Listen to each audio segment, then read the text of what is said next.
Let me show you in a parable to what extent our nature is being enlightened or unenlightened. Envision human figures living in an underground cave with a long entrance along the width of the cave.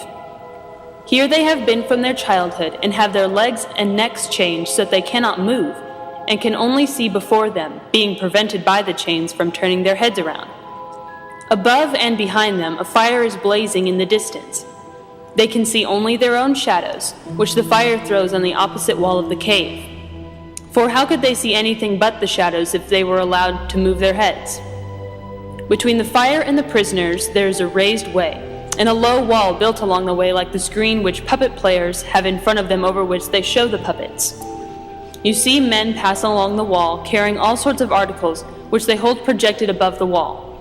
Statues of men and animals made of wood and stone and various materials. Of the objects which are being carried in a like manner, they would only see the shadows, and if they were able to converse with one another, would they not suppose that they were naming what was actually before them? And suppose further that there is an echo that comes from the wall. Would they not be sure to think that when one of the passers-by spoke, that the voice came from the passing shadows? To them, the truth would literally be nothing but the shadows of the images. And now, look again and see what will naturally follow if one of the prisoners is released.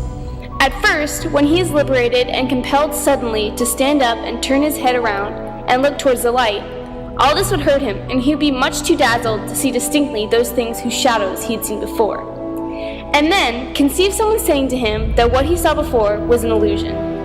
But then now, when he's approaching nearer to reality and his eyes turn towards more real existence, he has a clearer vision. What will be his reply? And you may further imagine that his instructor is pointing to objects as they pass and requiring him to name them. Will he not be perplexed? Will he not think that the shadows which he formerly saw are truer than the objects which are now shown to him? And suppose once more that he is reluctantly dragged up a steep and rugged ascent and held fast until he is forced into the presence of the sun itself. When he approaches the light, his eyes will be dazzled, and he will not be able to see anything at all, what are now called realities. He will also be required to draw accustomed to the sight of the upward world.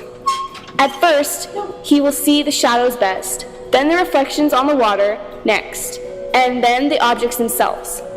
Then he will gaze upon the sky and the moon and the stars at night. Last of all, he will be able to see the sun, and not mere reflections of it in the water, but he will see the sun in its own proper place, and not in another. And he will contemplate the sun as it is.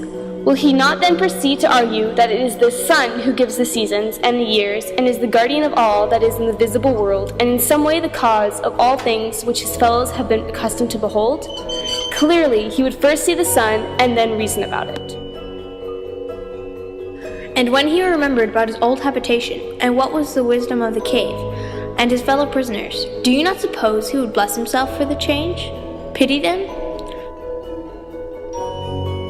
And if they were in the habit of conferring honors among themselves on those who were the quickest to observe the passing shadows, and to remark which of them went before and followed after, and which were together, and who were therefore best able to draw conclusions as to the future, do you think that he would care for such honors and glories, or envy the possessors of them?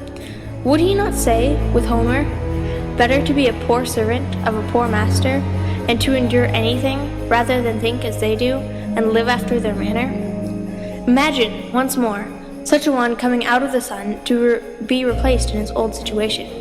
Would he not be certain to have his eyes full of darkness? And if there were a contest of measuring the shadows, and he had to compete with the prisoners who had never moved from the den, while his sight was still weak, and before his eyes had become steady, wouldn't they all laugh at him, and say that he had spoiled his eyesight by going up there? That it was better not to even think about ascending? And if any tried to release another and lead him up to the light, let them only catch the offender, and they would put him to death.